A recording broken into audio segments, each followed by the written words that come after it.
Water's in the refrigerator, coffee is in the kitchen, feel free to help yourself. And with that, it is Tuesday, August 30th, and we'll call this special meeting of the East Bay Charter Township Board to order, and we'll begin, if you'll join me with the Pledge of Allegiance.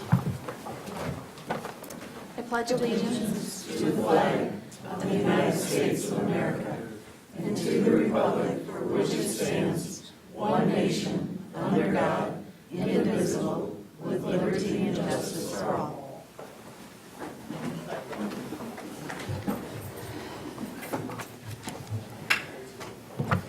Okay, and we'll do roll call attendance, please. Certainly. Matt Cortade. Here. Matt Cook. Here. Mindy Walters. Glenn Lyle. Here. Tracy Bartlett. Yes. Suzanne Cortade. And Beth Friend. Here. Thank you. With that, you have the agenda in front of you. It does have the 3 Mile Trail Extension Engineering, a public hearing on the Timber Hill Road Special Assessment District, and Hammond Townhouse Condos, lateral fees, and emergency services budget. Is there any conflict of interest to be declared by anyone on the board? I have a conflict with number 1. Okay. So, is there a motion to accept a conflict of interest for Mindy Walters for the 3 Mile Trail Extension Engineering? I'll make that motion. Okay, is there support? I'll support. Okay, motion made by Cortade and Bartlett. Further discussion? Thank you for your declaration. All in favor indicate by saying aye. Aye. Opposed by no? Okay, you are declared conflicted. Sounds Don't forget to come back, though. Sounds good. With that, we'll move on to approval of the agenda. I will ask for some latitude with the order of this, as we have ambulance staff here, and we have the budget on, and we have a timeline when they need to get back to the station. So we'll kind of weave through that, and we may have to move that further. There you are, Nick. I was looking all over for you, and I couldn't see past you there. Okay. So with that, is there approval of the agenda? I would approve the agenda. Are you moving the emergency services? We'll just leave it. We'll see how it goes, but we may interject it at the end of one if we look like we're going to run into a time issue. Motion to approve the agenda as presented. Support. Okay, motion by Bartlett, lots of support, and I'll let Ann decide. Any further discussion? All in favor indicate by aye. Aye. Aye, opposed by no? All right, thank you very much. We have an agenda. Public comment, this is the opportunity for, I'll let Ann go through the rules, but this is for an opportunity for public comment for items not included on the, I will allow public comment obviously during the public hearing, that's the point of a public hearing, and also with the Hammond townhome condos. So public comment for anything other than that, and that also maybe the 3 Mile Trail Engineering or the emergency services budget. Ann, you want to do the rules? Sure. The purpose of the public comment is to give members of the public an opportunity to express their views and opinions to the members of this board. To maintain order and ensure fairness to every speaker, the following rules must be followed during public comment.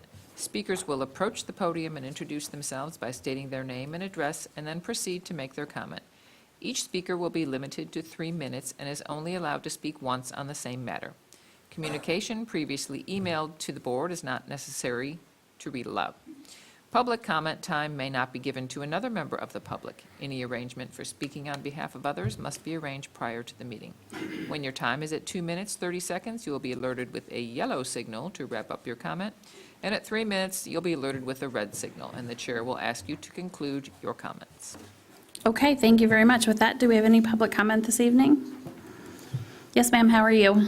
I'm going to start. Okay, can you introduce yourself, please? Thank you. Karen Smith, 1330 Cants Road, and I would like to talk a little bit about GoRec one more time. One of the things that I'd like to speak about is an article that was just in the paper by their chief executive officer, Sakura Takano, and here she plainly states that they are supposed to put your own interest and agenda aside and focus on listening and understanding the circumstances. And there, she goes on to say, by building trusting relationships with the community, that we need to listen to the community needs so we can be more inclusive of our approach in solving the issues. I really don't feel, I know I'm not supposed to feel, what Go Rec is doing is good for our community. They continue to say that we're doing things as it always was done by the Boy Scouts. We've owned this property since 1967. Never were we run over by bicycles when we turned on the Ranch Road before. This year we were run over, you couldn't even turn. There's so many bicycles there. They continue to say that the PUD application will have no adverse effects on anything, such as they have important people that are supposedly trusted and relied on by you guys, but we also live there. We would like you to listen to the residents. Where I sit at my dining room table, I can see where their boats come in and out of the lake. And I would ask you to please recognize that the adverse effects that they're proposing are definitely there. They shouldn't be able to have 300-person weddings. They shouldn't be able to have big, huge events that impact us who live there. So with the exception of the commercial oil and gas wells scattered throughout the property, my in-laws used to have the rights to those. Now the township, or now the Go Rec has that. So that's the only difference with the land. It used to be, the people who lived there got part of the money, and now it all goes to the Go Rec people. So I would just like to say, they continue to say that we said that the Boy Scouts had caused quite a ruckus, and they would have loud noise and all of that. All of the neighbors who've lived there, and I have a couple other neighbors who've been there since the 30s and 40s, we know the chants, the taps in the evening, cheers from the kids. We understand they had one fire pit. We know they had one fire pit. They didn't have 60, 70 fire pits. So I don't understand how they can continue to propose to you that it's going to have no adverse effects on us. With amplified music, drunken people there, foul language. I could give you foul language this week with the kids that were out there in the kayaks all week. So I am on that water just about every single day. I know, I live there, I see it. I would welcome any of you to come to our homes and to look at what is actually happening there, and to say that it is going to have no adverse effect on us is it's just unbelievable that they can actually say that. So I'm just asking you to please vote no and honor us taxpayers, and we pay a lot of taxes to live there. And we're not opposed to educational activities, but we certainly are opposed to events that are way too large. I appreciate your time. Thank you. Thank you. Further public comment? Okay, with that, we will move. Oh, well, I tell you what, come on up. Is it Carol? Carol, come on up. If there is any other public comment, if you'll just be behind Carol so that we can keep the meeting going. Hi, Carol, how are you? Could you introduce yourself, please? Good evening, everyone. I am Carol Chakra, and 1863 Caspian Lane. And this was put together by two of us, our presentation, and we're both here because one couldn't do it because it goes a couple of seconds over 3 minutes. So here, I'll start off, and then I'll step aside, and another Carol will introduce herself and finish. Okay, thank you very much.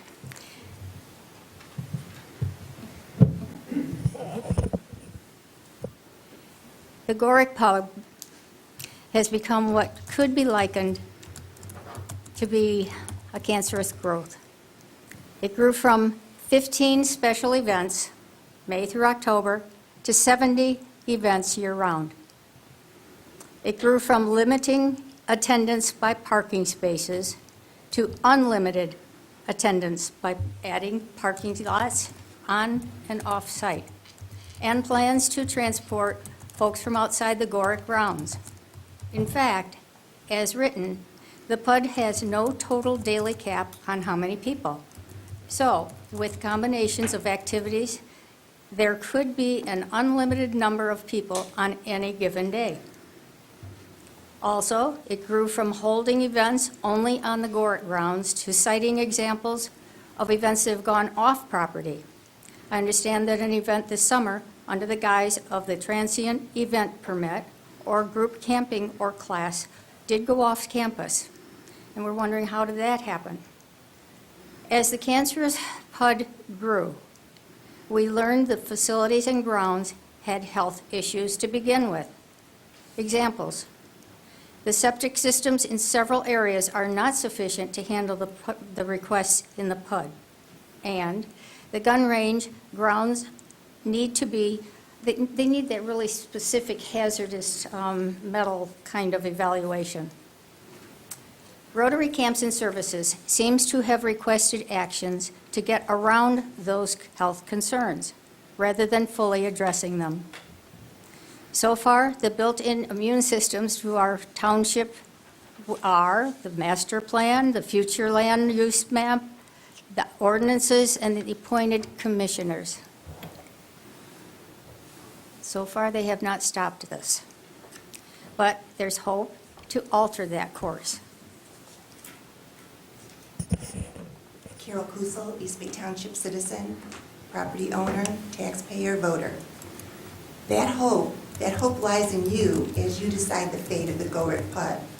As you review the copious materials in prep for the September 12th meeting, keep in mind that the Rotary Camps and Service set a 5-year plan for Gorick to become financially self-sufficient for a facility on land that provides multi-thousands of dollars in funds from the gas and oil from that land. Keep in mind that the PC, the Planning Commission, did not require a financial plan for Gorick as is required by the ordinances. But there is information out there available that gives you some information on the finances for Rotary Camps and Services. One shows that at least one staff member's salary increased from 0 to 6 digits in the last 2 years. As a not-for-profit facility, Gorick does not pay taxes, as you know, yet should the PUD pass, the significant increase in people and accompanying traffic will suck taxpayer funds to support their business, in the form of EMS, fire service, and road repairs, etc. While our citizens' health, safety, and well-being are negatively impacted by the likely significant increase in noise and air pollution, increased traffic combined with alcohol use at the events. And last, but certainly not least, is the inevitable environmental degradation that comes with increased human use. In conclusion, the Gorick PUD is poorly written with many loopholes that, if passed, will stand in perpetuity and not enhance our community. Instead, it will set precedent for others to follow and further degrade our community. Please support the township's master plan, the zoning, the ordinances, and the majority of the citizens, or all the citizens. Stop the cancer, vote no on the Gorick PUD. Surely, there are many other options for Rotary Camps and Services, working along with others to develop a plan that will continue to primarily support the original intentions of Camp Greilich. And those intentions were to preserve the land and provide outdoor recreation and education for our area children. Thank you. Hello, how are you? Fine, thank you. Janice Russell, 1288 Autumn Trail. I live right on Rennie Lake. I'm probably one of the people that use Rennie Lake almost daily. I'm the fat old lady in the kayak that goes around the lake every morning. Everybody pedaling instead of paddling, and everybody waves. That's me without my hat on. A couple considerations. I believe that you'll probably pass the PUD, and I've lost sleep over it and put my house up for sale because of it. But a couple considerations you might want to think about. Alcohol, campfires. My house will burn down when campfires get out of range because I'm right next to their property. I abut their property. I went on the state parks, and I know it's not a state park, but they don't have such a list for private parks, although I did call several. They don't allow open containers. They don't allow alcohol in other than their meeting hall. The ones that don't allow it, you'll know, Muskegon State Park, Hoffmaster, Grand Mirror, Grand Haven, Holland, they don't allow alcohol at the campsites. Now, is that gonna help the campfires? Yeah, maybe. Maybe they won't be drunk enough to fall asleep and let their campfires burn. Something you could at least amend to give us a little comfort that we might not burn up in the middle of the night. The other thing is the music. Gorick beats his chest and talks continually about preserving nature. I've yet to see a bear want to do the YMCA, okay? Really don't see it. So how about, if you're going to allow their events, which I'd strongly suggest you don't, but if you allow it, then how about acoustical music only? They stood up here and they had a music specialist who put special things under their speakers so that the booming doesn't go out over the lake. And then he says, the sound doesn't travel across the lake. You're kidding me. I have my house for sale. Every pontoon that goes by asks me how much it's for sale. Well, I'm just sitting out there cooking a hot dog. And they're 200 feet away. And they don't even have to raise their voice to ask.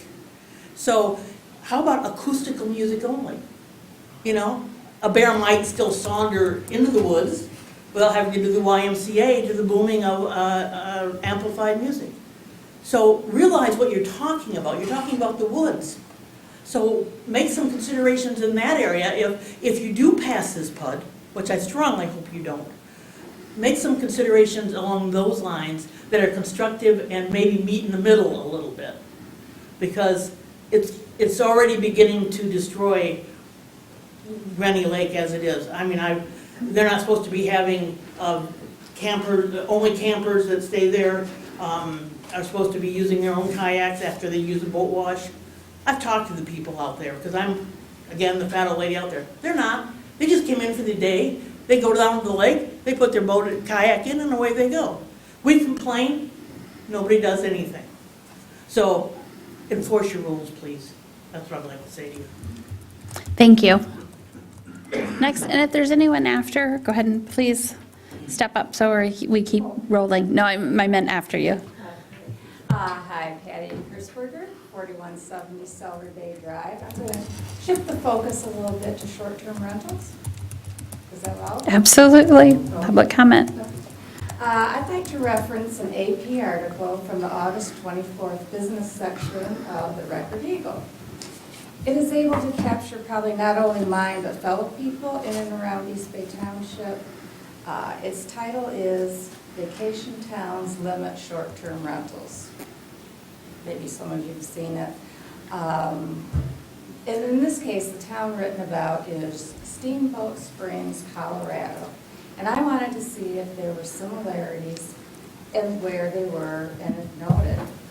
So the first thing I saw was that the writer discusses the number one concern that we should all have when introducing short-term rentals into established neighborhoods, which sounds like that's a big problem, and also the developing areas of the township, counties, or cities. And in this case, the developing areas are often established by developers. That's what they do, looking to make millions of dollars. And it went on to state that the short-term rentals have now become a $74 billion industry. That's pretty scary. It's an industry.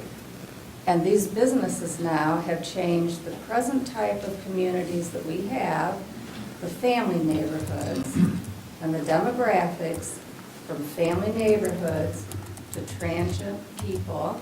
That sounds bad, but we don't know what transient means, with no vested interest in this area, only if this area will be the best place to have a good time on their vacations. Number two, with the pandemic, employees who can work from home have changed their home areas to places they once vacationed or other quaint small towns away from the stress and vigors of living in large towns.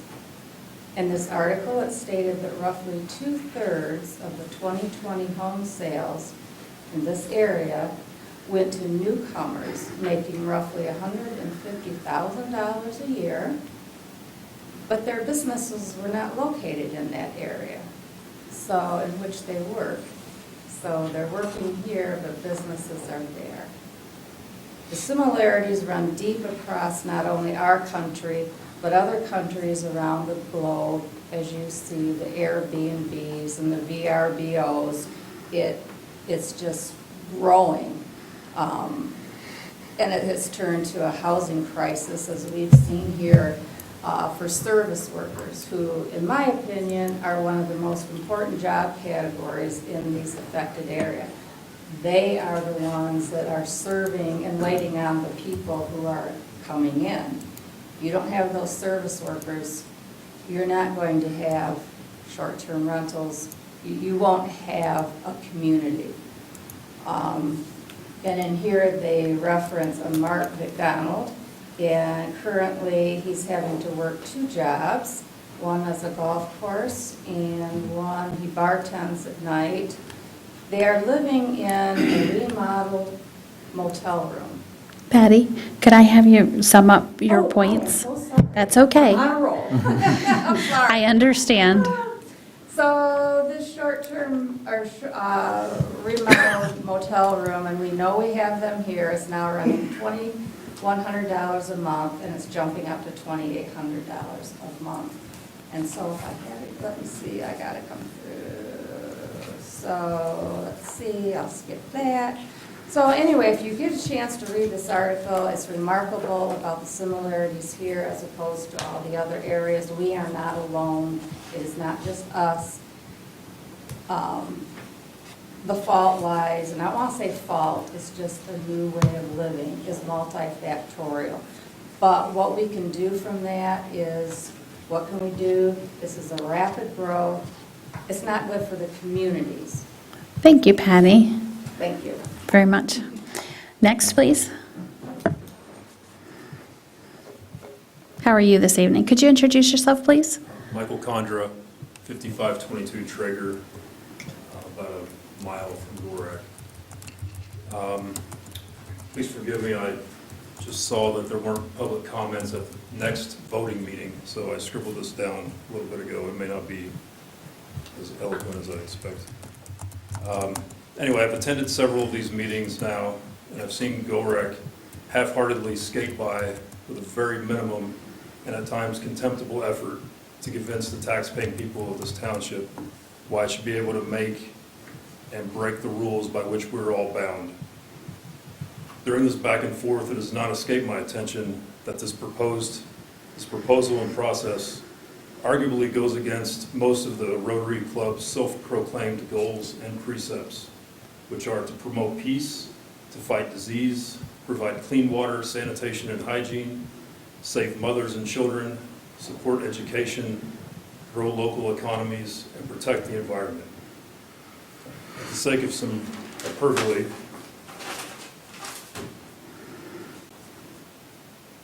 I would argue that most of these, with the exception of growing the local economy and possibly supporting education, aren't living up to the snuff of what they're looking at. Promoting the peace. There's no way that the proposed events will promote peace.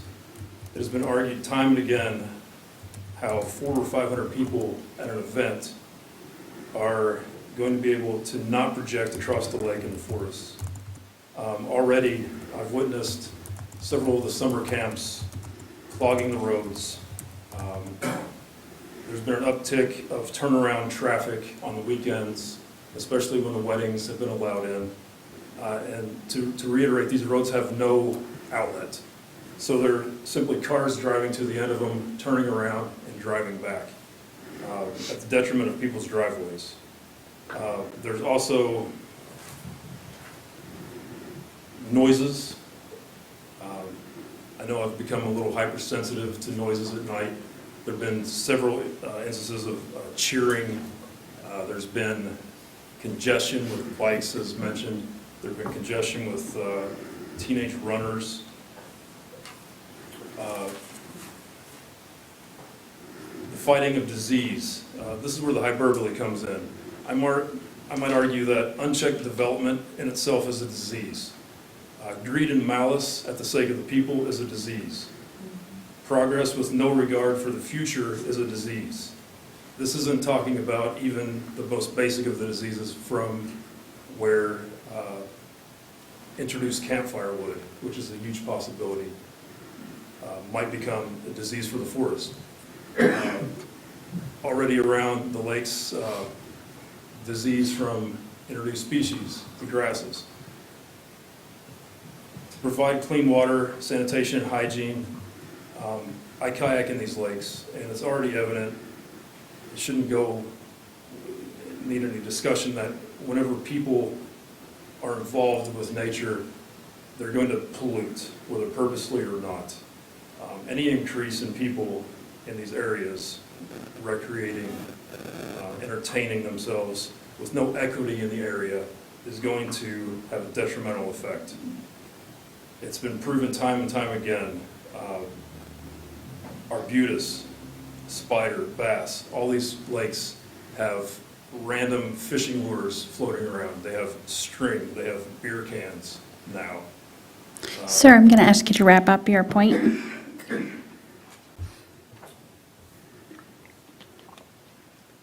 So, saving mother and children. The increase in traffic on Hobbs, Scout Camp, Traeger is going to destroy lots of mothers and children. Deer, bear, hawks, herons, woodpeckers. I don't go a day without seeing some kind of animal cross the road in front of me. This is going to lead to car accidents which could possibly hurt human mothers and children. With the inclusion of alcohol, with the inclusion of the unfamiliar roads, and the fact that all this new traffic is not doing any good for the roads, that could also lead to more accidents. The protecting of the environment, it's Sir. been covered many times. I'm going to have you wrap up. Thank you. 1 second. Sir, I need you to wrap up. You've had more than your 3 minutes, sir. At these meetings, I've seen at least easily 10 to 15 to 1 speaking against this proposal. This ordeal has not promoted peace nor understanding nor goodwill. It's been a shining example of how to act without integrity. It has turned would-be supporters of GOREC mission like myself into weary, distrustful, and angry citizens. The fact that it has reached this level of discussion after so many missteps on the part of GOREC, and on top of the ordinances, the conservancies, and the bylaws that many involved have decided to simply bypass for the sake of some tarnished nostalgia, makes this whole... Sir, you're not being fair to the people behind you. Thank you very much for your comment. No, wait, that's not according to the rules. Thank you. You guys aren't following the rules that you've set yourself, is all I have to say. It's reprehensible. Hello, how are you? Good evening, my name is Zach, I'm at 907 East Arbutus, Zach, what's your last name? Parker, Thank you. and we have concerns about the GOREC flood as well. We have concerns about the noise, the traffic, most importantly, as last mentioned, the flood we believe is in violation of the zoning ordinances. I'll pretty much leave it at that, but I stand by my fellow residents and strongly oppose the large events. Thank you for your comment. Next. How are you this evening? Well, thank you. A little nervous. I don't know. Well, just relax, and if you could introduce yourself. Okay, thank you. My name is Sue Svensson, and I live at 5408 Scout Camp Road. So I am a homeowner in a single-family home living on a lovely lake. And I have written letters. I have tried to understand the rules and try to understand how this is getting around the rules. I, too, support the Boy Scouts. I, too, support the Rotary Club. I support their efforts. But that, for me, is not a reason to go and circumvent the laws that are supposed to protect us. You come into East Bay Township, the sign on the road says ordinances in effect. Well, for the loons that are calling out to me, for the bald eagle that's soaring over, for the lake in front of us, which is already hurting from potential invasive species and plants, I'm asking you for this generation, for the next generation, to not approve this plan. It's a bad, bad plan. It may be sponsored by good organizations in the past, the Boy Scouts and now the Rotary. It can be sold to anyone. They could have other objectives that are not as shining as the two that are currently and have been involved in the past. Thank you for your time, and I hope you consider my words. Thank you for your comment. Hello, how are you? Good, how are you? Could you introduce yourself, Jill? You can introduce me. I'm Jill Bernardi. I live on Rainy Lake Road, Rainy View Road, sorry. I'm Rainy Lake, in East Bay Township. I'm a tax-paying voting member of this society, and I'm really, really thankful for all of the residents that have come out and supported this evening too, seeing as how we're not, GOREC is not on the agenda. So that's not easy to make happen, by the way. I remember in one of the meetings, I'm already off script, by the way, so here we go. I remember in one of the meetings a long time ago, the former member of the Planning Commission said that this group in the Lakes area is a dedicated group. And boy, I've learned what that means now. So she told that to you all. And keep that in mind, that this is not your ordinary neighborhood group. We never really knew each other, but we sure are passionate about keeping the lakes clean and caring about what's right and what's wrong. I had written up here circumvent. It's been brought up many times, so let's just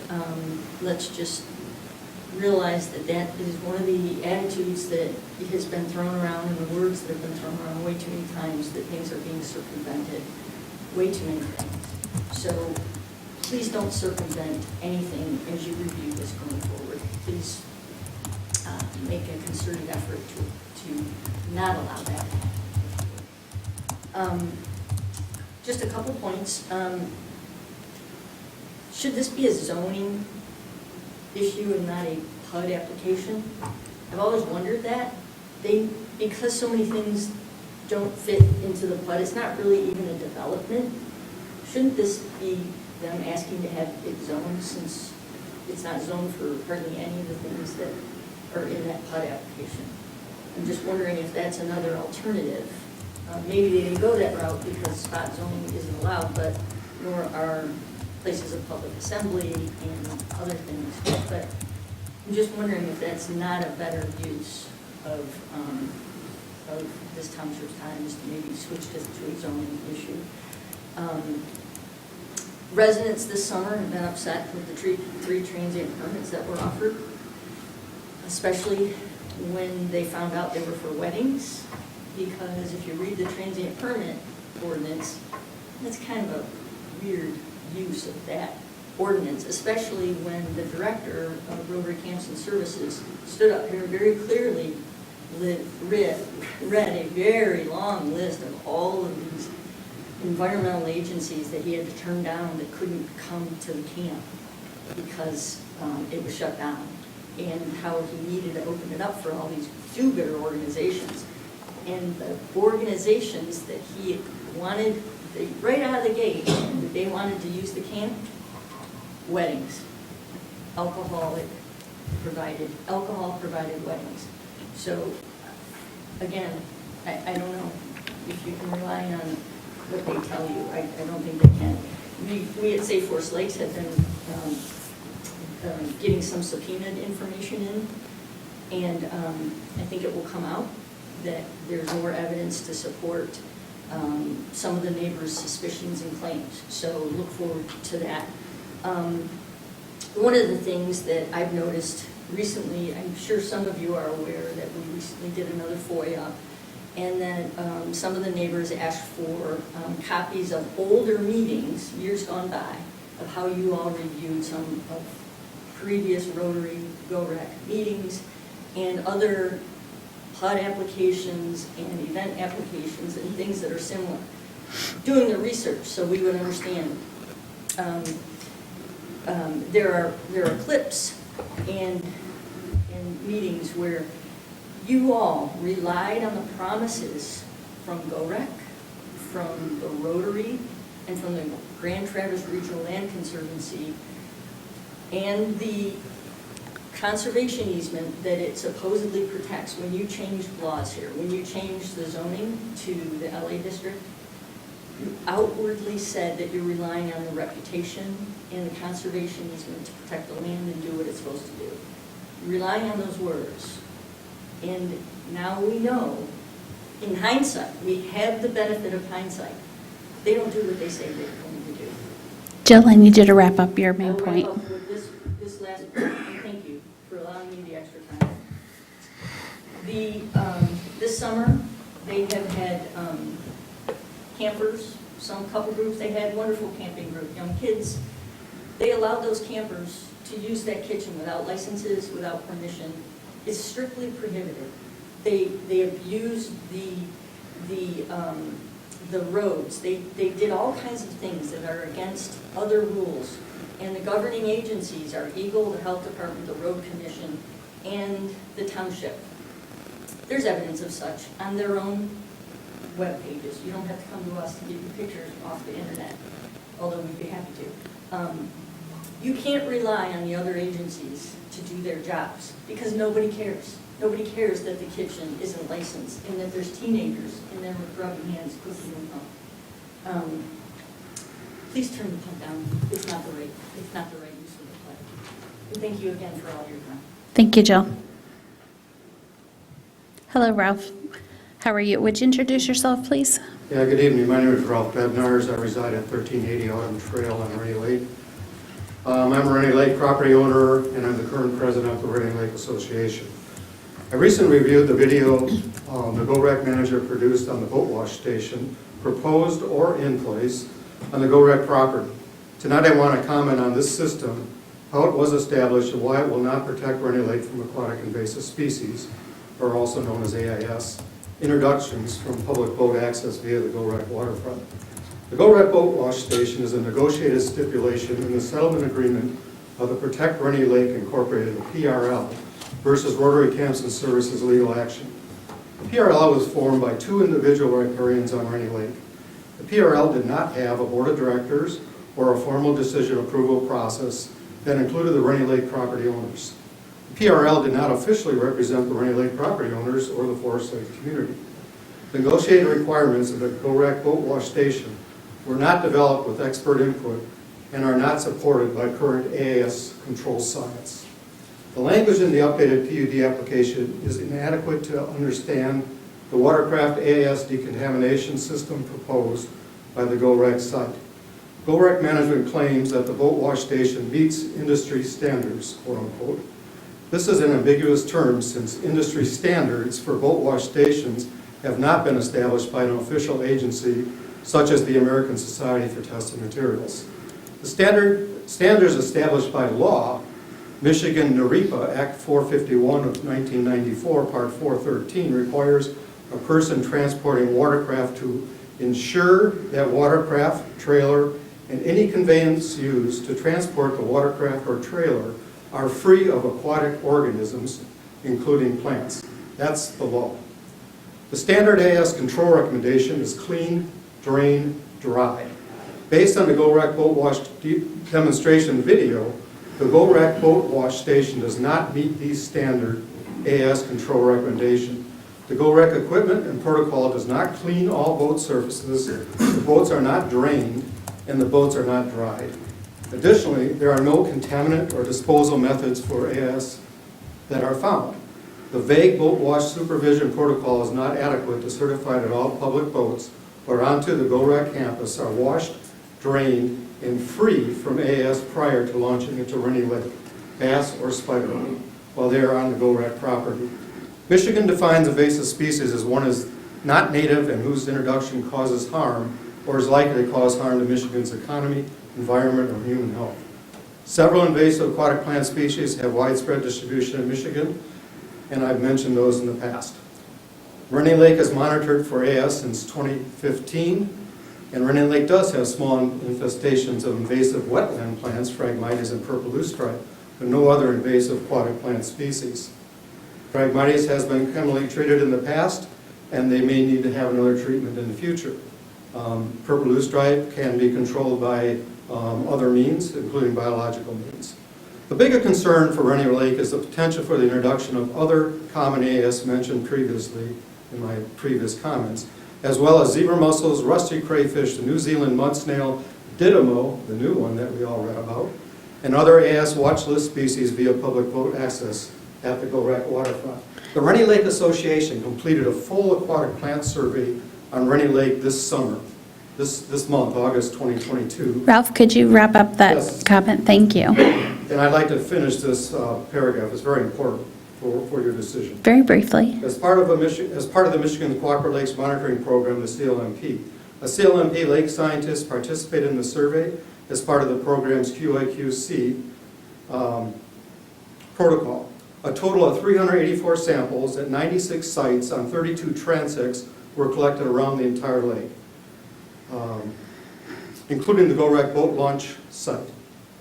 19 native aquatic plant species were found during the survey. No aquatic invasive plant species were found other than the small infestations of the previously mentioned Phragmites and purple loosestrife.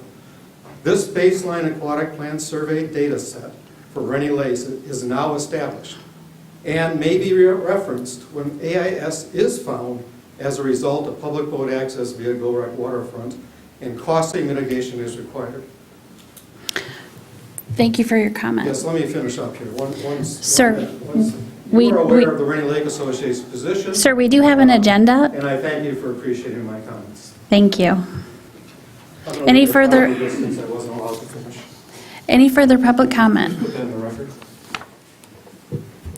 Okay, with that, we will move on to our first agenda item, which is the 3 Mile Trail Extension Engineering. And I do want to just note that this is a special meeting, so there won't be any other agenda items added to this meeting. So what we have before us for our agenda is going to stay our agenda, so just so everyone is very clear on that. 3 Mile Trail Extension Engineering, Claire, and we have Claire Carner here, the Director of Planning and Zoning, as well as Elizabeth Calcutt with TART. Elizabeth, I apologize. I am, your title is escaping me at TART. Trail Development Director. Okay, very good, thank you. So with this, you will recall that the board approved submitting or publicly posting the request for proposal for the 3 Mile Trail extension. And from that proposal, I will let Claire recap the proposals received and the process that reached this recommendation. Do we just need to note that Mindy has left due to the Yeah, conflict? that's fine, in the minutes, sure. Okay, good evening, everyone.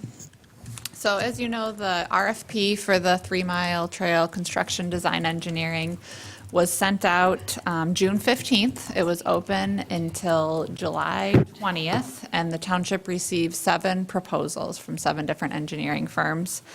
Very high quality. They met, each one of the proposals met all of the requirements of the RFP. So they very well put together. There was a proposal selection committee that consisted of 2 representatives from TART Trails. It was Elizabeth Calcutt and Chris Cushman, the development director. And then Wayne Schoonover, traffic highway engineer with Grand Traverse County, and then Beth Friend and myself. So there were 5 of us on the selection committee. We reviewed the 7 proposals. We weren't planning on doing interviews, but again, because they were all so well done and very close, kind of close scoring, we selected 5 of the firms to interview. So we interviewed 5 of the firms. We met on August 1st to review all of the proposals. On August 9th, we interviewed the 5 firms. And based on the interviews, OHM was the firm that stood out to the selection committee. That was based on the breadth of their experience designing similar trail systems with, similar trail usage in terms of the intensity of the trail as well as the setting, the wetland setting. experience navigating the funding sources, both state and federal funding, and kind of the interface with the designing for those funding sources, the technical expertise of the firm, of the team of consultants that they brought together, so not just their team, but the sub-consultants that they brought in. They also had a lot of experience with road crossings, and that, as you know, with the 3 Mile Trail, we're going to be crossing some significant roads, and so Beth and I have both worked with OHM as the road commission's consultant with on the roundabout, as well as they've done numerous other road crossings. And so all other things being equal, you'll also see when you review the proposals, their price was significantly lower, and they were able to stand by that cost just based on other types of similar projects and kind of an economy of scale and their experience with all of the aspects of the project. So that's the firm that the selection committee is recommending to the township board tonight. So tonight, there's 2 items. One is to recommend that consultant firm, and the other one is to enter into the memorandum of agreement with TART Trails. And that's basically facilitating paying OHM in that process, because TART has secured the funding. The township will be holding the contract, and so it's funneling those funds to the township to be able to pay OHM. So happy to answer any questions. The next step, if the township board is comfortable with OHM, would be entering into an agreement with OHM and moving forward with putting together the steering committee, the project steering committee with stakeholders that would be additional partners that we'll be bringing back in and moving forward with the engineering. So Elizabeth, if you want to add anything, and we're also happy to answer any questions, and Beth was part of the process and can probably add as well. Elizabeth, do you have anything to add? I think I'm just happy to answer questions and Okay. excited for next steps. That sounds just fine. And I'll just add, being part of the process, I think it was echoed by all of us there that actually price was not the number one indicator of what we were going to recommend, that there were a lot of other factors that just was obviously positively in their direction as well. So everybody, we wanted to interview because the applications were, the qualifications were great, the proposals were, and they definitely brought their A game to those interviews as well. But when we stacked things up, we kind of went through the process of, when we met in person the first time, what are your top 3? And so we looked at, a lot of people had different top 3s, and then we did the same thing with like the top 2 after the interviews. And one of the things that stood out to me was when we did the top 3, everyone's was a little bit different, but OHM was in every single person's.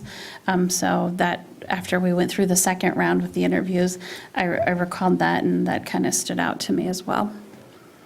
Any questions from the board regarding the proposals or the recommendation? I will note, just for emphasis, again, this is a project that we're at 158 was the proposal, and we are in the very lucky situation of having that funded in whole through TART, through the funding that they acquired.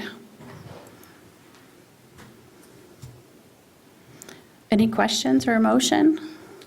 Just a couple of questions. I tried to review as much as I could. I spent some time reviewing all the proposals, and they were all very good proposals. One of the firms that responded had sort of a line item budget for to cover access for some of the geotechnical work. That was pretty extensive. And I noticed in the OHM proposal, although it is the most affordable, it seems like a bit of an outlier. Obviously, we're not covering the cost the township isn't, so this is a TART issue, but is there any concern with what that is going to be once those locations are determined? So I think part of OHM's will include some geotech. There are a number of unknowns, as several of these contracts or proposals acknowledge. So that is in the In the proposed MOU, we did add from the previous one a buffer of anticipating some contract amendments Okay, up to 100,000. okay, So I think that's, we should expect that geotech, there will be additional costs considering how wet this area is. Right. So we did try in that MOU, be ready, anticipating additional costs. okay, At the same time, we did have several, but in particular OHM, go through each of those categorized costs because they were an outlier and less expensive. But on top of that, they had some of their distributions of where their monies were focused were different than necessarily some of their colleagues. And so we had them go over, well, why is this more? Why is this a little bit less? Some of it had to do with some of their experiences that they've had before and just knew where they felt like they would end up putting more of a concentration of their efforts. Yeah, I would say, no matter which, if it weren't OHM and it were another contract, we would still be looking at that buffer. I think Yeah. we're getting really quality services for a lower price based on their experience. okay. Yeah, and I don't want to question, I mean, this is ultimately, this is not just an East Bay Township effort here. This is a lot of stakeholders involved. I just wanted to ask the question. And I guess the last thing, one piece that I noticed in their proposal, some of the rest of the board may have more experience with this with being with the township longer, but the terms and conditions, is that something that, do we, I guess, are our contracts with these firms on their paper or are they on township paper? We usually have with something like that, we'll go with the contract provided through the contractor. Okay, okay. Does that go through legal We review? do, we'll look at that and make sure that all the terms are kind of boilerplate. Okay. If we have questions on that in particular, we'll run them through legal for sure. Okay. Yeah, that's all I've got. That has been our experience, that you typically utilize the contractors. But then if there are terms that you would like addressed, I think their legal is typically open. Okay. Any additional questions or comments? I would definitely like to thank the 4 individuals that were on the review committee for taking the time, especially to take that extra effort, and the applicants to make the timing. We actually got everybody on the same day with 15-minute increments, 5 minutes apart. So appreciation to Claire for doing that. That's good. So with that, a request for the, you have right there, what I did was I put in a 5% buffer just so that if we're in a small amount, then we don't have to come back to you for an amendment. TART would still want an amendment on their side, and that's absolutely fine. But we could do, thank you, we could do just a little bit of a wiggle room if we need to without coming back to the board. So with that, there is possible motion to approve the recommendation from the selection committee to hire OHM to complete the trail design and engineering for 3 Mile Trail extension with a 5% contingency authorized township administration to enter into the contract agreement based on the awarded proposal. And then that would be the first motion. And then a second recommended motion is to approve the memorandum of agreement. Is it agreement or understanding? With TART Trails to complete the trail design engineering and 3 Mile Trail extension.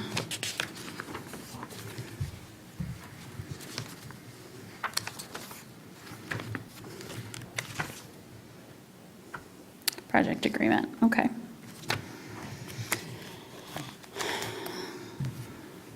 Is there a motion? Okay, I will make those motions since I took the time to read them. I will go with that. Is there a second? I'll support. Motion by Friend, second by Bartlett. Any further discussion? Just for clarification, you're making the motion and you're seconding on both parts, 1 and 2? Yes, for both 1 and 2.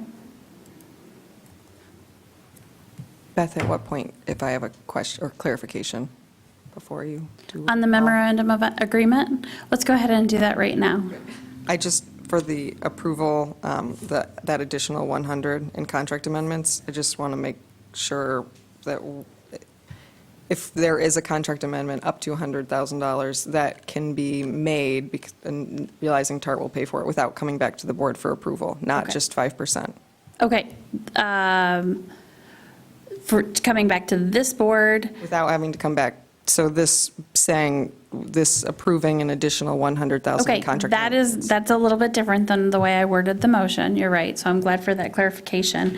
I thought you were thinking of on TART's Trail, so that's an automatic agreement to those amendments on TART's part. If in agreement with review and approval with the township, with the understanding, with township staff, without Right. having to come back to the board. Okay. So I think that's essentially board- with your 5%, it's the same idea, but It's a lot more money. yes. Okay. So should that be a And- three? Is a Should that be three? a third motion? Well, no, it would be in Include it conflict in with the one, so I would alter that. Let me ask before I even alter that, is the board comfortable with that? If TART's bringing the money to the table, is the board comfortable with an amendment to that of up to 100,000? Up to 100. And that's just being the idea, if there's geotech, we're out in the field, we realize we need that, it would be nice to just, knowing we have the cash on hand, to be able to execute that and move forward. Yeah, you have funding for this. I mean, you have Correct. above and beyond funding for this that will be put towards we're working to get that put towards other portions of this. So the funding is not the issue. I mean, I'm happy to make that, let's just do this. Let me just make that change.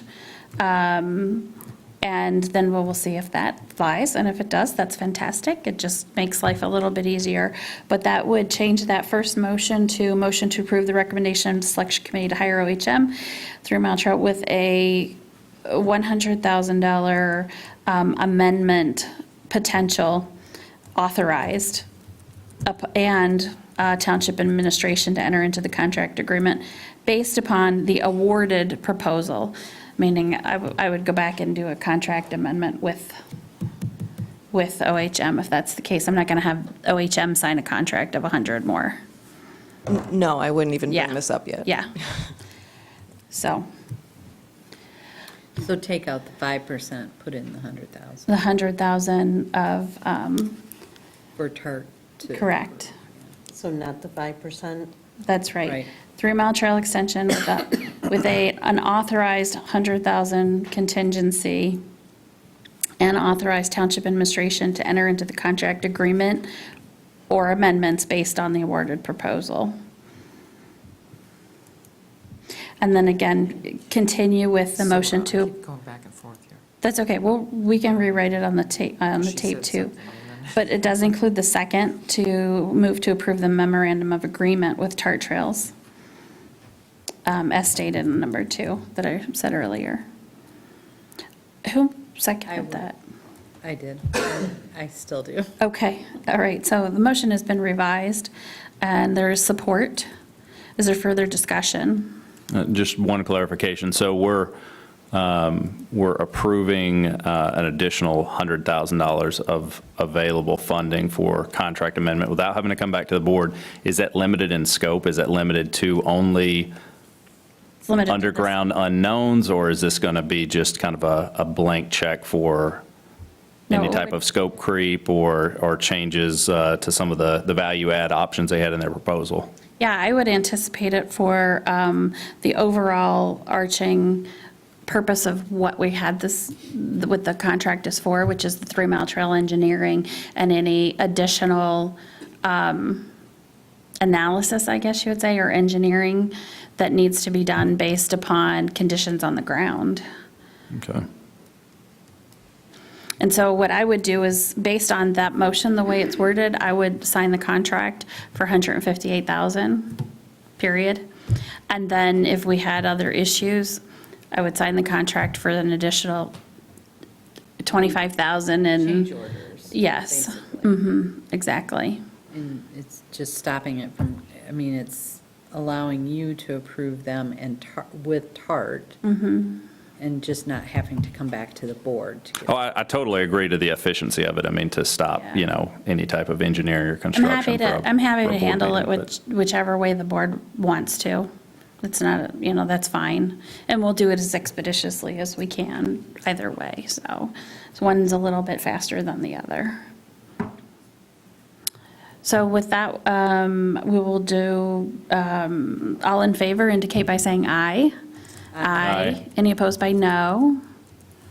Okay, thank you very much, ladies, appreciate your work. Thank you. And we'll get started on this work. It's a pretty exciting project, so that's great.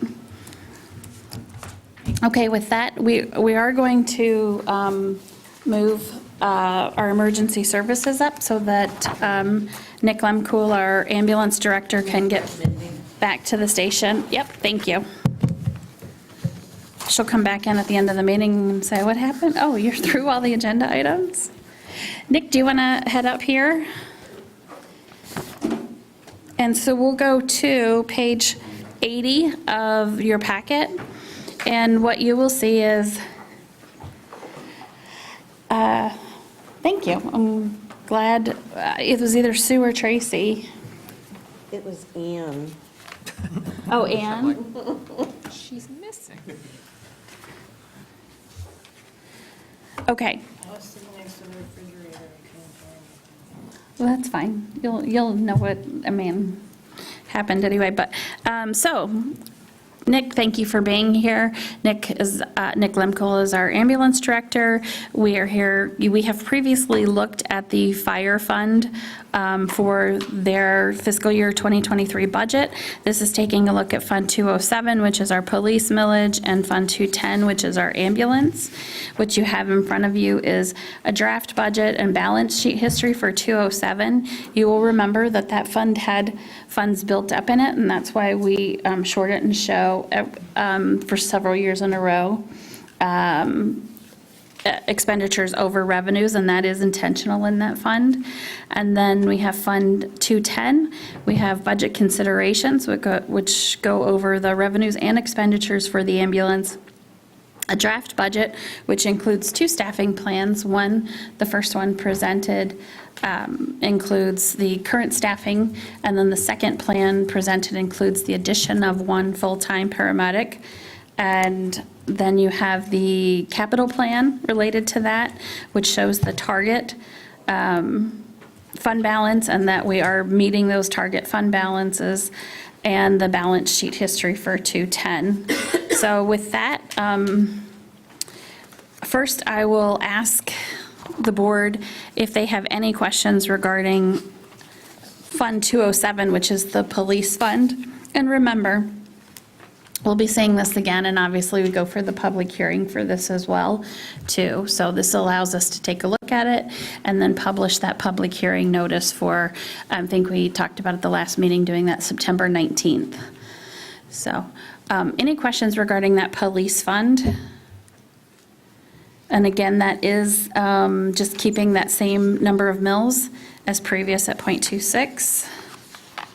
It is pretty straightforward. It's a quick read. Then with that, Nick, if you wouldn't mind going over the budget considerations for 2023 that are on page 84. Hi, everybody.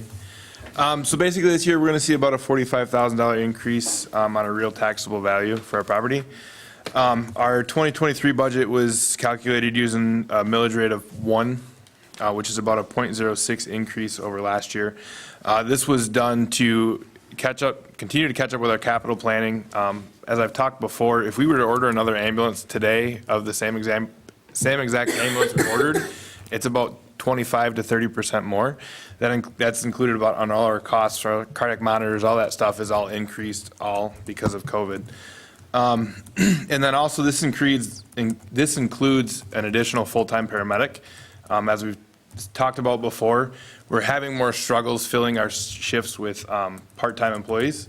They're not as reliable as a full-time employee, and we can't count on them really. Even with the addition to more staff that we've done, we're still finding gaps. So that's what we're looking to do, is to help that. And then our run revenue continues to be monitored. We have seen a slight uptick.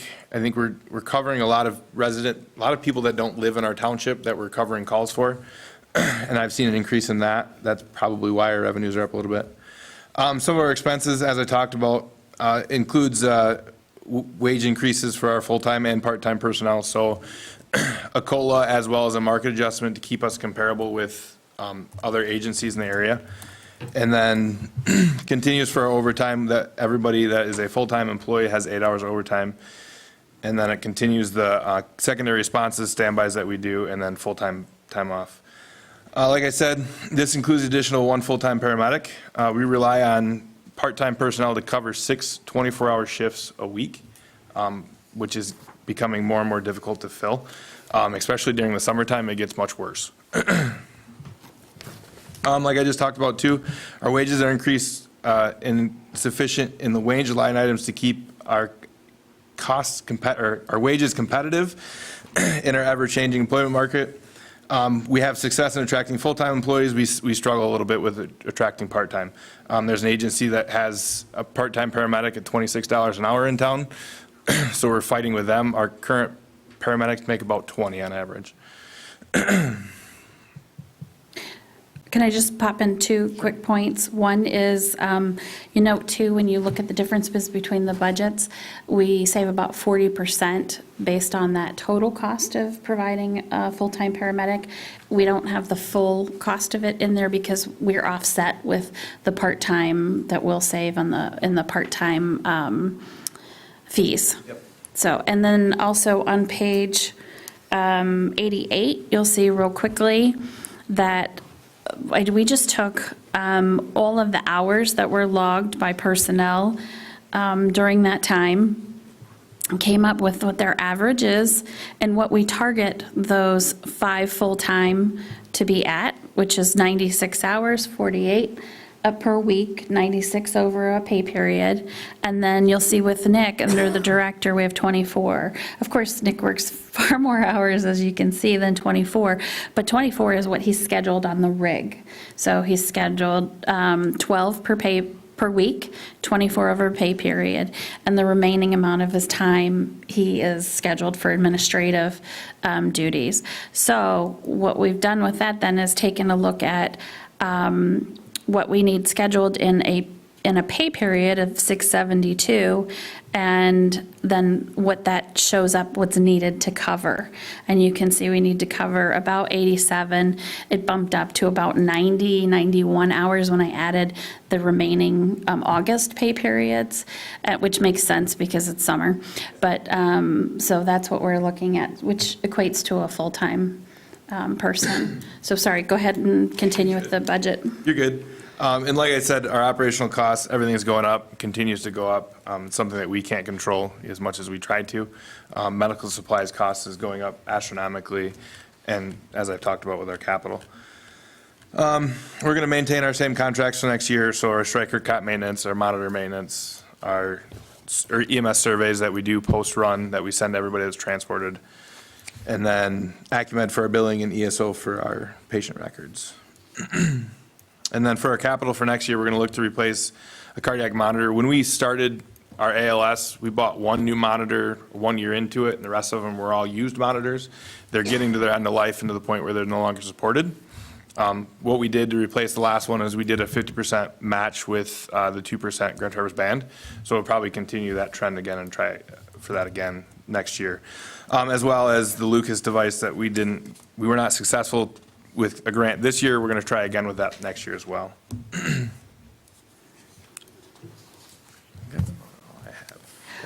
I just want to talk a little bit about the status of where we're at this year. You can see on page, well, really on 86 or 87, our projected activity. We intended to be expenditures over revenues because we were doing some major capital purchases this year with the ambulance. So that is an intended number. You will see, where you look, if you look 2 columns over to the left, that number is amended and projected to have been much higher So we're doing better this year than budgeted even. So that's good because that will carry through to our fund balance and positively impacting that fund balance. And you can see that when you take a look at those. So for example, a targeted ending fund balance on page 89, knowing that we're having a large capital expenditure in 2022 and in 2023, with a bit of respite in the following 2 years, we have a targeted drop down to that fund balance of about 220. Well, really, we don't think we'll quite hit there because we're starting at a little higher than that, but just we want to make sure we're not going too far below those future numbers, because as it's played out, it shows our lowest amount in 2026, and that's the year that we want to be careful of if those expenditures still continue to hit in those years. And things can change that, right? So a purchase can get delayed a year or sped up a year, so. The main question that we really have for you, and really we have set the suggested millage at the same amount because you can see the differences in those. If we continue with the current staffing, we project positive revenue over expenditures.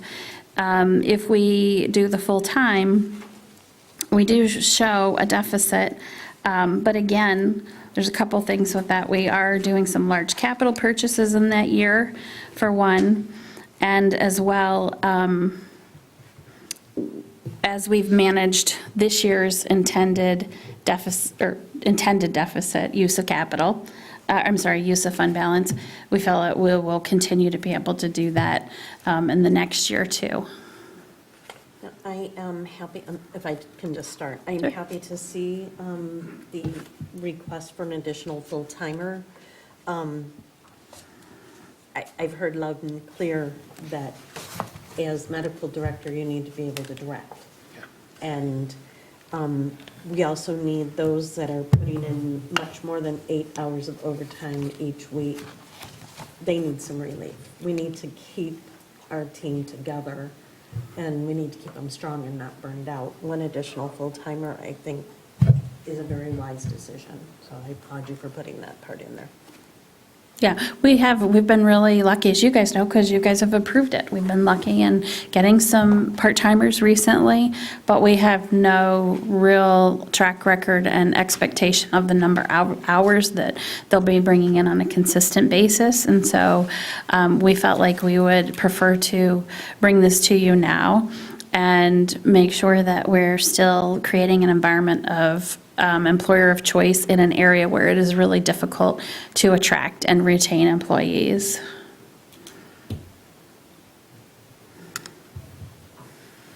With that, does anybody have any specific questions or additional, thoughts on the staffing levels? Or did you have any questions for the board? Okay. Good. If there's no further public comment, what we're really looking for this evening, because I said you will see this again. So if you do, review it again and say, well, gosh, you said costs were, getting very high, and I see you've only gone up, 2,000 in this, how is that? Or feel free to reach out and let us know. Any questions that you have, we'll bring back to the full board and give them that information too. So tonight, what we're really looking to do is to schedule that public hearing on the 19th for our emergency service budgets and to set what we would publish those mills at. So you can see the possible motion at the bottom of page 80.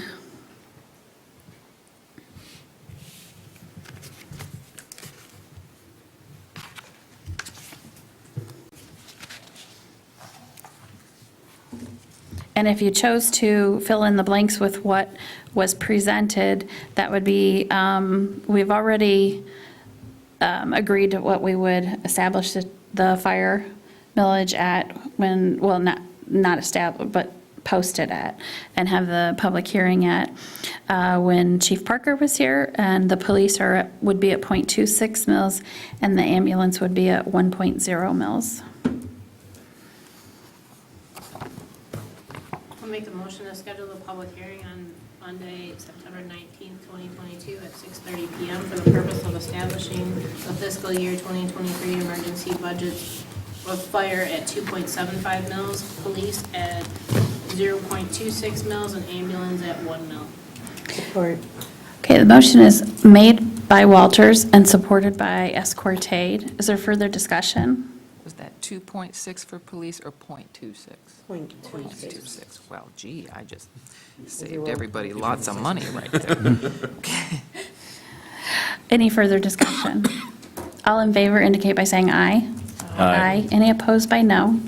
Okay, thank you very much. Thank you for getting coverage so you could be here tonight with us. Thank you all. Okay, with that, thank you for the latitude in moving those agenda items around. And with that, we will go to the public hearing for Timber Hill Road Special Assessment District. So this was brought back to you. Said at the August meeting or July meeting? August meeting, because we scheduled this meeting for this. For the Timber Hill Special Assessment District, this was requested to be rebid last September. The Road Commission did rebid this, and you saw the results at the last meeting. This has been noticed for a public hearing tonight. You do have a copy of correct? Sue, did we have a copy of the resolution for everyone? Okay, and I apologize for that not making its way into the packet, but it is pretty self-explanatory. It reiterates all of the terms that we're doing. We'll be confirming the role and so forth, and ramping up a special assessment district if that is, and so the board's choice to do so. This is a total project cost. You'll see here 30% with the road commission, 10% with the board. I think I put them in the earlier budget, that in the earlier packet, that we do have that in the budget. And then you'll see the interest cost. Yes, it did save a little bit when they rebid it, not too much. I was just glad it was even close to similar and that it didn't go up. Unfortunately, interest costs popped up a bit on them. It does end up being an assessment per parcel of $8,168.53. However, that is spread out over 15 years. That term is what we came up with a year ago. That was based on the public comment, because we always offer that 5, 10, or 15 years. And so with that, Sue, do you want to go over the letters that we have, the 4? Yes. We received 4 letters of opposition for the record. You had one in your packet that was from Vicki Saxton, and then you were emailed today a letter from Karina Katz Rasmussen, Larry Mueller, and Eugene Ashley. Of the 15 parcels, these 4 have voiced record against moving forward with this special assessment. Okay. And the one thing I did want to mention too, I think we covered this in the last meeting, but these finances and the agreement of the 30% from the Road Commission, this is not their new program that we heard about in July. This is under the traditional Road Commission sharing program of previous, where they did 30%. If you recall, they now have a 0%. However, they do not charge the design and engineering and oversight fees. Okay, so with that, are there any questions of clarification right now from this board? Okay, with that, it's 7:51, and we will open the public hearing. If anyone has public comment to make, now is the time to do that, and it would be important for you to do that if you intend on contesting any assessment. And those 4 letters that you mentioned will be noted in the public hearing minutes. Okay, any public comment for public hearing for the Timber Hill Special Assessment District? Okay, with that, we will close public hearing. Still at 7:51. Actually, everyone did get enough time, though, right? Okay, anyone? Okay. And, let's see, what was I just was going to mention?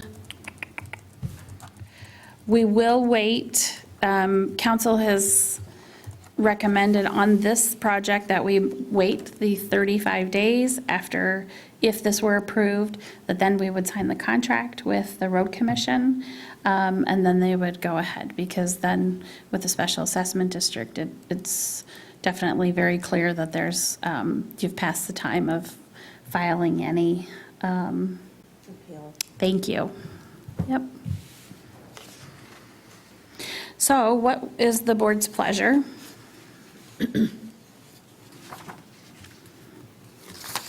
If we were to pass the resolution, it would be Resolution 2022-11.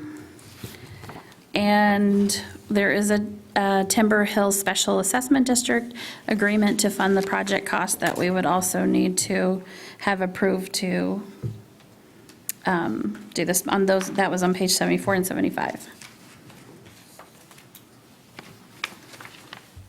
So we have 4 in opposition, and there's 15 parcels. Mhm. Is that correct? That's Yes. correct. Mhm. And I know I talked with one homeowner about this when this was coming back before the board after the rebid came in. Just wanted to make sure they were apprised of it, and when it was on the board's agenda last time. And obviously, they would have received the letter. That is what I wanted to ask you about. So is just documentate, you have certified that all of this went out to the appropriate property owners? Yes, it went to all 15 property owners. There was one change in ownership since the last time we noticed all of them. So that new property owner also received this documentation. And it was noticed in the paper 2 times. It was required to be noticed 2 times more than 10 days before this public hearing meeting.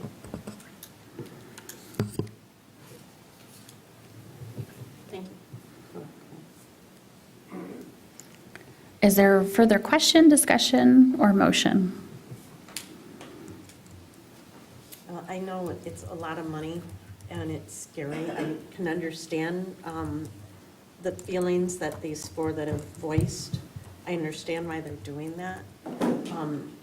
But I have to keep looking back at it, that it's not up to me to be the one to make this decision. The citizens have asked us to do this. Of those 15 property holders, there are many more than 4 that have asked us to move forward. And so I can't negate that fact. Other comments? Tracy, could you just mention, there is an option as well for deferment, correct? Right. The state will do, if you qualify, this, and there's an application that you have to send in to the state to find out if you qualify. They will prepay the special assessment, and then as long as you own that property, you don't need to pay it back. But when you sell the property or you pass away, then the estate would have to pay back the state of Michigan for their prepayment of the special assessment. Interest on that? Yes, there is, at the time that they pay it back, yes. So is that, in a sense, a lien that the state Yes, puts on the the state, property? yeah, the state puts a lien on the property, and that way, whenever it's sold or goes into someone's estate, it's taken care of at that time.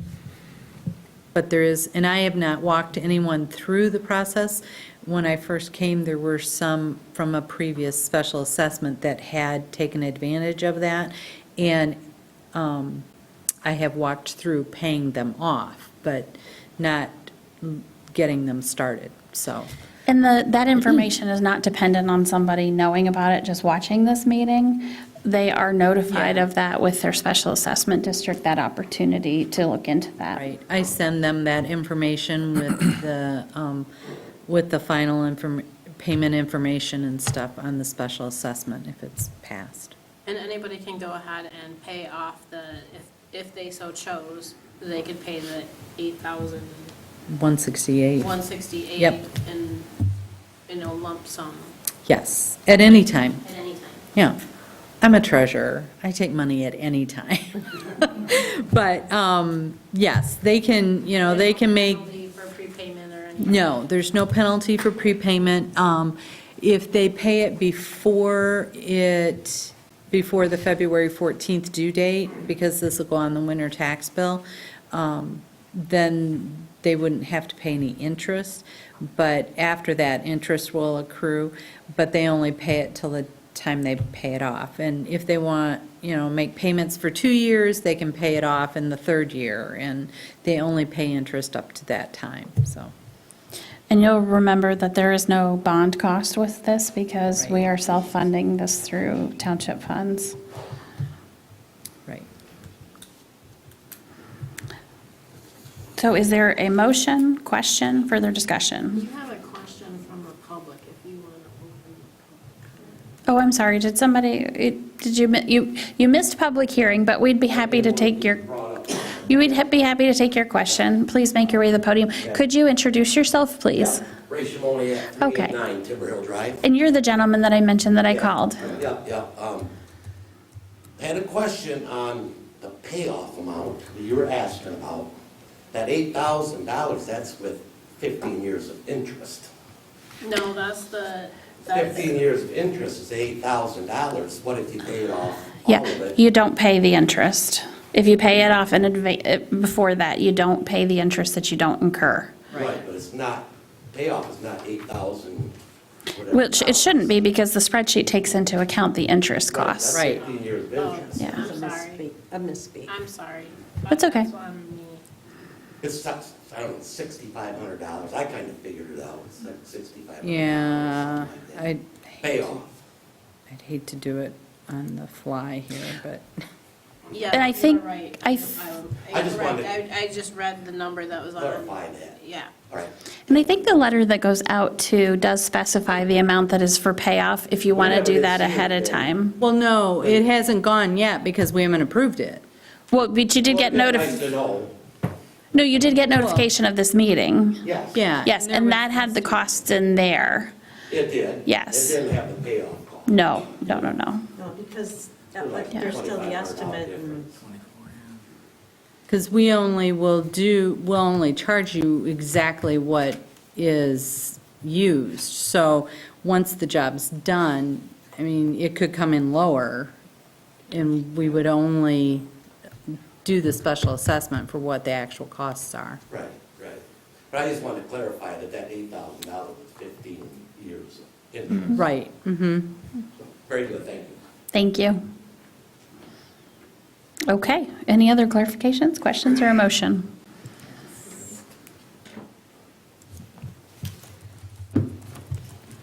Dear Lord, let me go ahead and make a motion.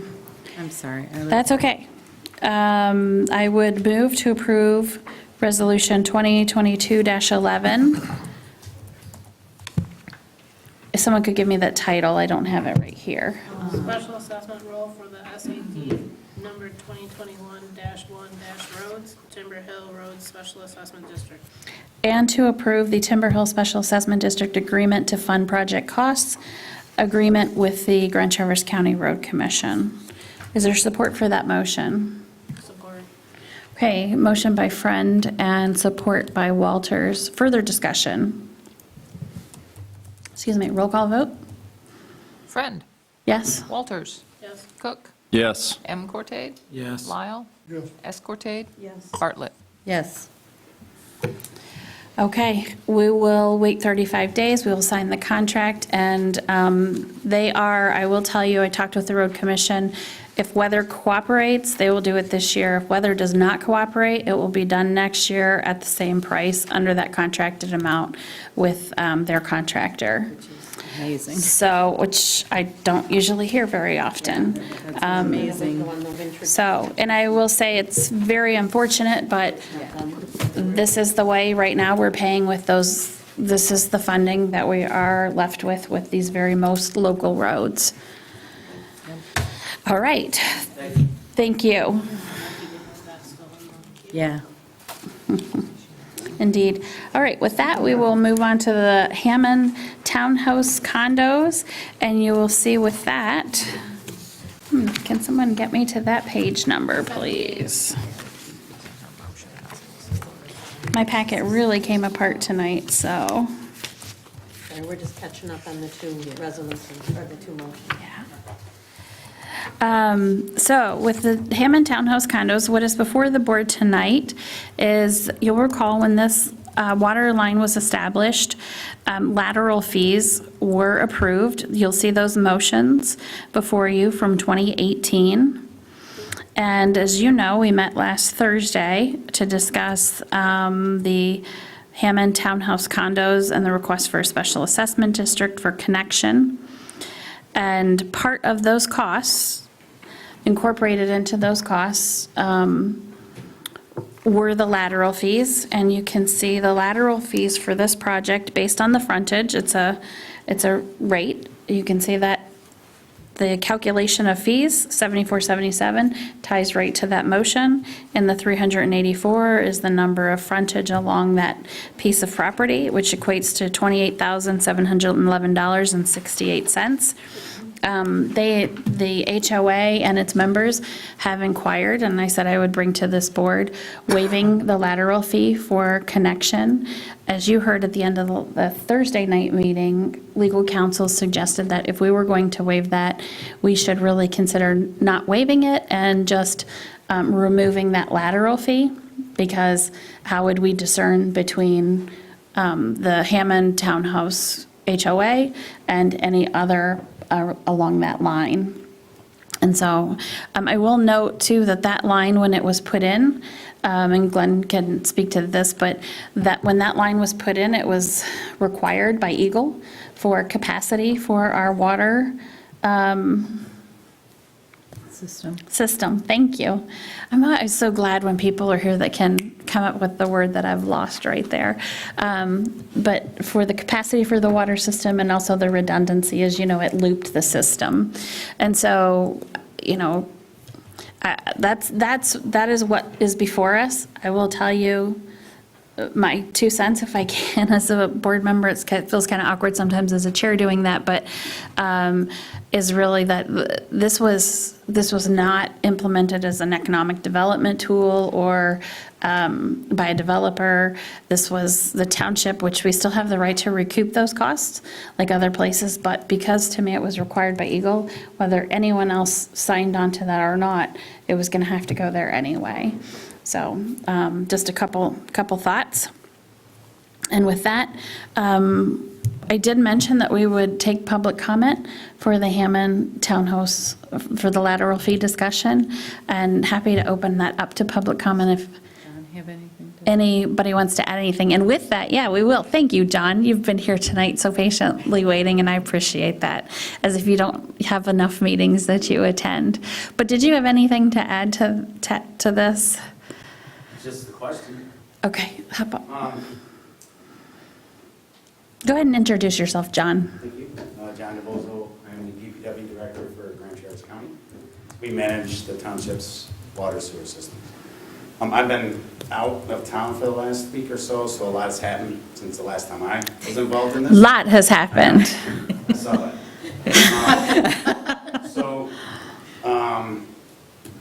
Again, just as a 20-year administrator of public water, if it was my decision at the time, I would not have imposed any lateral charges on a system or on a line that looped an existing system. That should have been paid by everybody, so rates should be covering that cost. That's just my 2 cents. Legally, I think you're legally, you're able to recoup any costs however you see fit when you use it from a fund. So lateral charges are acceptable in that instance, but again, my recommendation would have been not to have imposed this in the first place. Having said that, so I have had some communications with the engineers. I don't know if tonight is the time or the place to discuss, but I do want to talk about how this connection is going to get made, if it is, because I do have some, I have some questions about the size of the lead that is proposed. Okay. I think it's too large, so I think we need to. What size lead were you?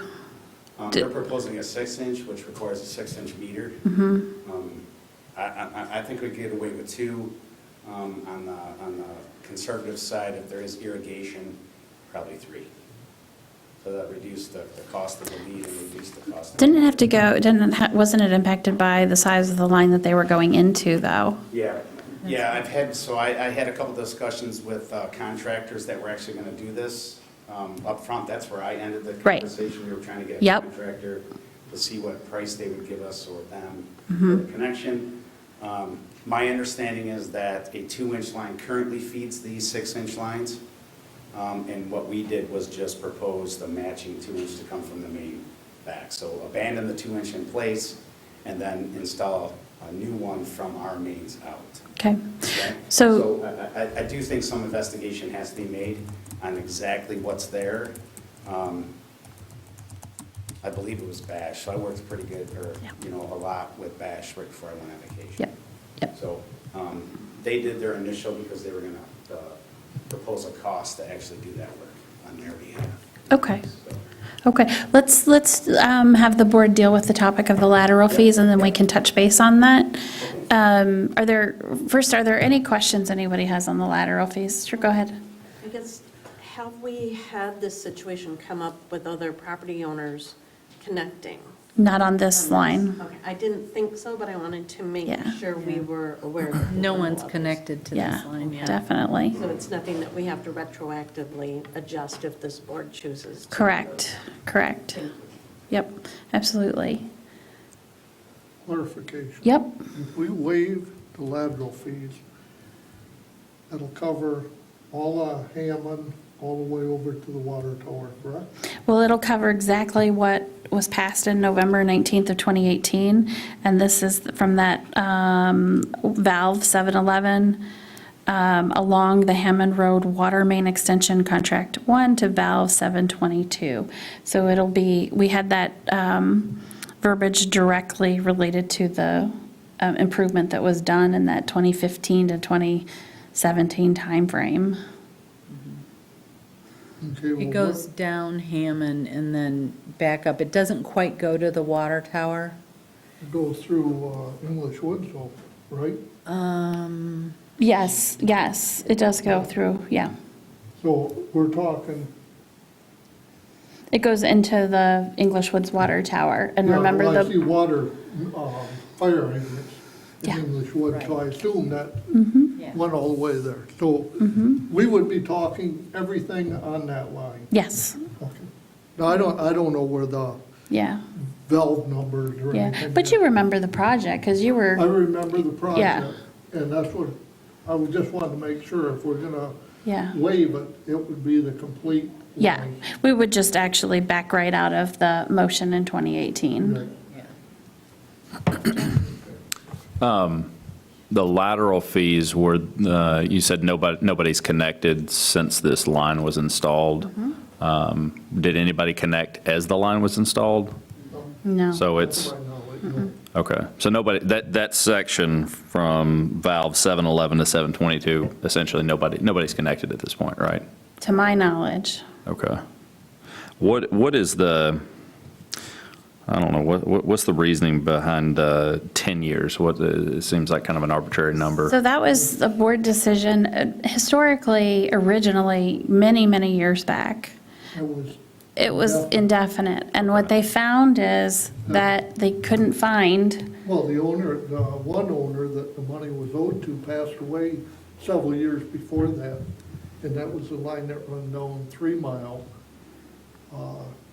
to the water tank up here in Cherry Ridge. So when Olson's came in, they tried to figure out, okay, you have lateral fee for that, where does the money go? Who gets the money? So it was brought to the board to adjust that to a time frame when you would be able to still probably track people down. And so that went to 10 years. I think it would be good for us to consider at some point in the future actually extending that to 20 years. And the reason why I say that is there's potential, if this were a traditional line, I'm not talking about this line, I'm saying a developer right now who's putting in a segment of line for a development, and they incur all of that expense to draw it out a half mile, whatever that is. 10 years is not very long in a building cycle or in a economic life cycle that you could have a downturn. What did we see in 2008? That lasted a significant amount of time before that turned. And so 20 years is still reasonable, I think, particularly with Google, to be able to find people, and yet spans across some of those cycles. But right now, we're at 10 years. Yeah, but you'd mentioned before that this was, the installation of this line was more so driven by a requirement of Eagle based on our water system here in the township and its capacity versus trying to support future connections and development, right? That's right. That's Okay. right. Okay, let's go ahead. I shut you down on public comment before is what you were doing. Yeah, well, I was going to do that, but I do want people to know kind of an inclination. Does the board have any, I mean, I would be supportive of waiving the lateral fees on this. I'm in complete agreement with what John said. I was not, I mean, not that it matters, it's a long time ago, but I wasn't in favor. I was, after we started, I support the decision of the board, but originally I remember we ran a more intricate route, trying to connect some homes there, and I just didn't think it was that feasible because so many people are well-served by a well out there. I would have rather seen us cut the countryside and just get the job done. And so I don't really feel like charging then on top of that, it just doesn't mesh well for me. I completely agree with John. But I would say when wells do go bad, then the water's right there. They need to hook up. That is true. So. That is true. That's why, I mean, that is why we ran it that direction. Part of the reason, anyway. Does anyone not support or have an issue with removing the lateral fees on this part of the line? I support removing the lateral fees on this section with the understanding that this is a very unique case, unique situation, and it makes a lot of sense. And I think it's equitable to, the township and anybody that obviously wants to connect now and would want to connect in the future to that line. So with that, I think we have enough kind of gauge and indication. We will open that up to public comment again. I'm sorry to kind of switch back to the board and then back to public comment. But if there's anybody who would like to make public comment on this issue, please just feel free to, make your way to the podium. Okay, and with that, we'll bring it back to the board and ask for any other questions or a potential motion. I would make a motion that we remove the lateral fees that were passed in 2018 from the line that was put in from valve 711 through valve 722. Okay, and what we'll do is provide, if it's fine with both of you, we'll provide Ann with that motion and we will just mirror that lateral fee and put removal of that. Yeah, I get that.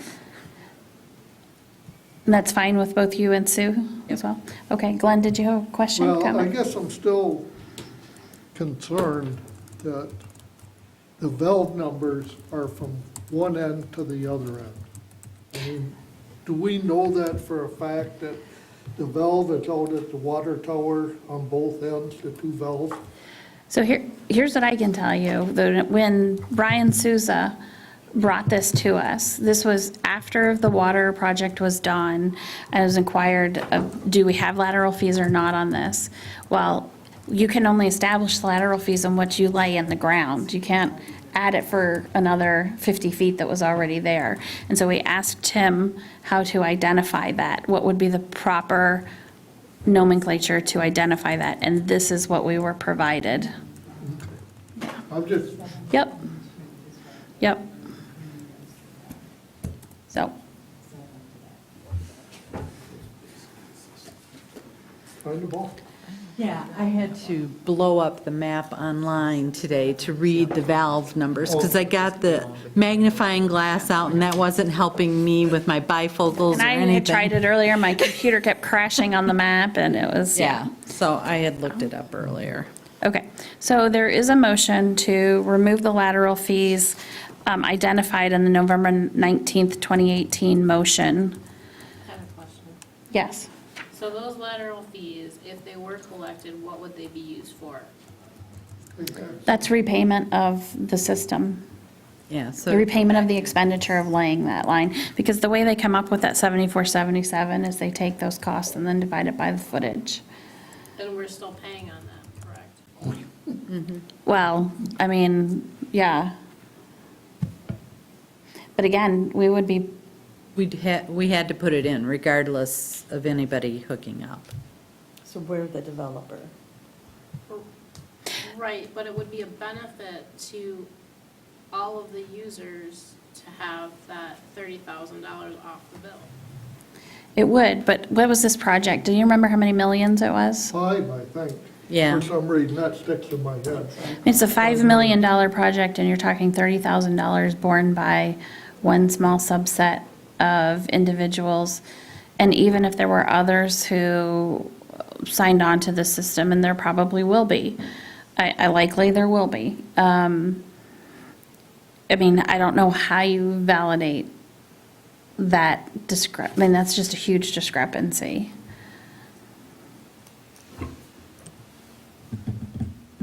Because say a residential property is 100 foot, so they would be paying $7,740. Right.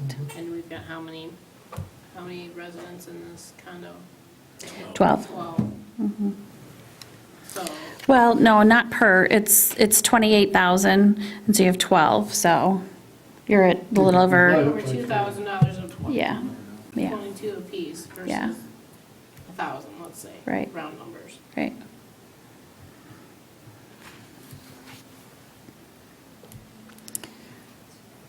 Other questions, comments? Okay, we have a motion by Bartlett and support by Cortade. Do I have that right? Okay. With that, we will, any further discussion? All in favor indicate by saying aye. Aye. Any opposed by no? Okay, those lateral fees are waived. We will be taking that off of the cost of that. And then I do want to touch upon real quickly, John mentioned, and we can get into more nano details during, regular work hours and with Wade Trim.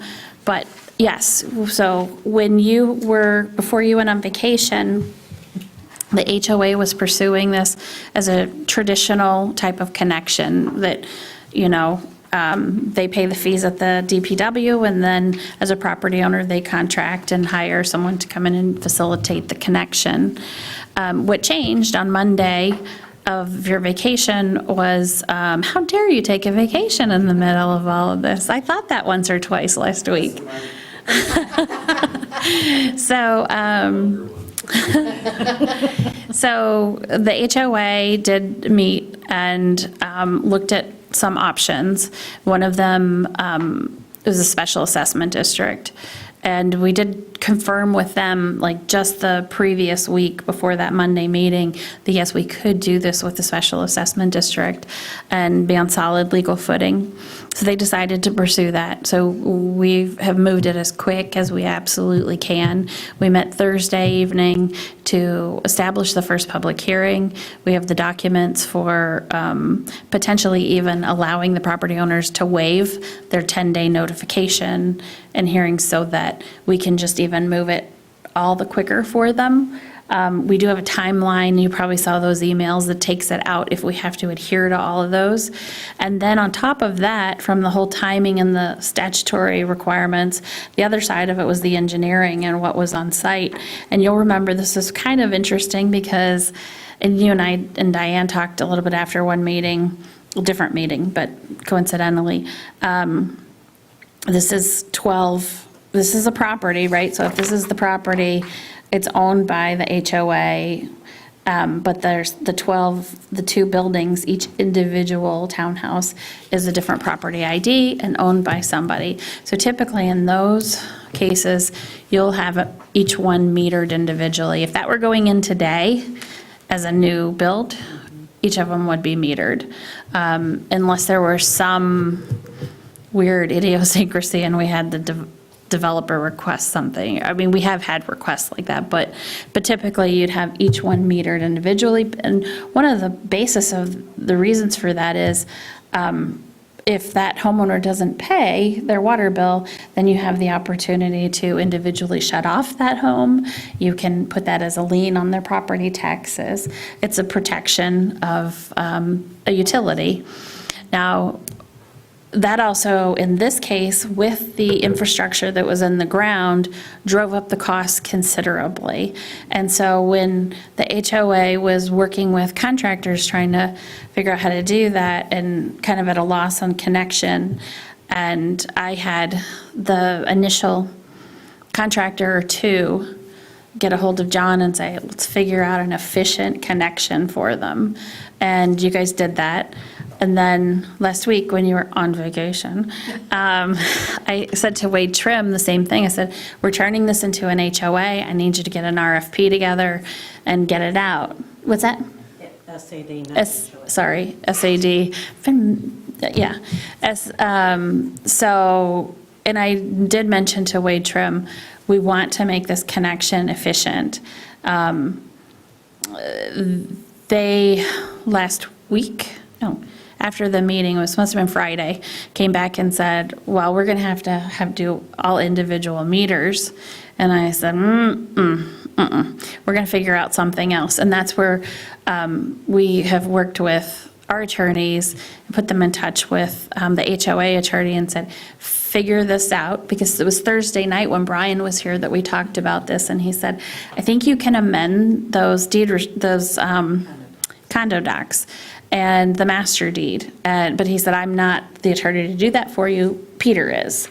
And so on Friday, Brian talked with Peter, and then coincidentally, I think you spoke with your attorney, they spoke with Dave Rowe, and I sent out an email that put kind of everybody on the same page of where we were with SAD, engineering, everything, timeline, and I said, this is how we're going to pursue it, with 1 to 2 meters there, whatever they deem, and not individually metered, and they're going to be able to go in and legally change the condo docs so that we can hold the property owners responsible for 1/12 of that bill, and told them if that's not the case, send up a flare immediately. And the indications that I've had in discussion with them is that's not going to be an issue. They'll be able to do that. There's going to be some work required to do that, but they can do it. So I let loose Wade Trim last Friday based on that and said, do not go down the 12 meter connection. Simplify this. And so they did. They did get an RFP together that came to me today. So we'll get with you tomorrow. That has gone out. It will be in the paper and has gone to contractors as, please review this and see if you can solicit a proposal for us. Because we are trying to speed this along. So that, I mean, the proposal like went out this afternoon, is in the paper. I don't know if it's tomorrow or the next day. Paper I'm not as worried about, but getting it out to the contractors. And we're asking for a turnaround of a proposal by Tuesday at 2 o'clock. So I think at least 3 of the contractors had been contacted by the HOA, so they'll be familiar with it and won't be surprised by it. 2 of them are just cold calls. There you go. So I don't know if they'll be able to turn around one or not. I hope so. And then the plan is on Tuesday, we'll open those sealed bids at 2 o'clock, look at the qualifications of who's submitted, and then make a recommendation to this board on Tuesday night of the 6th. If we have all of the waivers, that'll be great, because then we can just say basically to the contractor, this is, you're awarded, this is a done deal, and you move as fast as you can. And if not, that's okay. We can still move forward. We'll take between the 6th and the 19th, which we have to do the notices. We'll set that next public hearing for the 19th, or I'm sorry, was it the 19th? Yes, the 19th. And we'll just take that time to make sure we have everything buckled down so that when we meet the legal requirements, that then they're ready to go. Now, as far as, you know, whether that is a 6-inch line or can they do a 2 or 4, my guess is, because I mean, the way that they looked at it, I would imagine that we're going to go with we're going to make a recommendation made on the basis of the proposals, right? And if we have a change after that, we can amend that to a different line and they'll just adjust that cost. I'm imagining that's how that would go. If you, for example, if you have further discussions with Wade Trim and you guys decide, hey, we can do a 2-inch line or whatever, so that's what we'll do. But we'll still get the best price from the contractor based on what's out there with that RFP. Yeah, I got them the meter information today at 5. Did you? I Okay. got it from our supplier because we don't have any 6-inch meters on John, the can you system. come up to the microphone? We don't have 6-inch meters on the system. This will be the largest meter that we have. Okay. So again, I think we can go smaller. Okay. Well, if we get it. It does reduce the cost. Right. Yeah, if we are able to, you know, get everything solidified by, you know, late tomorrow, mid-morning with Wade Trim, maybe we can just go and adjust that RFP and update that. But if we end up waiting out there too long because it's such a quick turnaround, we'll just get them to price it, take the best, and then have them adjust it.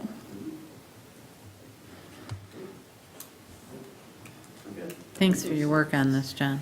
Yeah, definitely. I thanked you guys saw the email, thanked everybody for really trying to speed this along, so, yeah. A lot of work into it. Well, with that, we waived those fees. That was the last thing on the agenda. Any other questions by anyone I'm guessing everybody here is with Hammond Road. Any other questions? Okay. Public comment is the next thing. Public comment?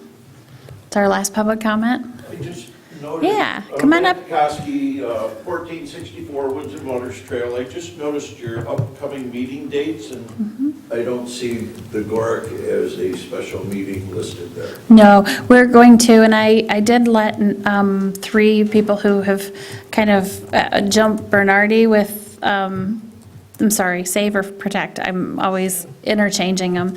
But let them know, Josh Sloat and Mr. Bednarz, know that that's going to be on our September 12th meeting. The agenda hasn't been posted yet, and the packet hasn't been posted yet. So it is a regular meeting? Yes, it's a regular meeting. We will have that for the board's knowledge. It's just the only, hopefully the only agenda item on there.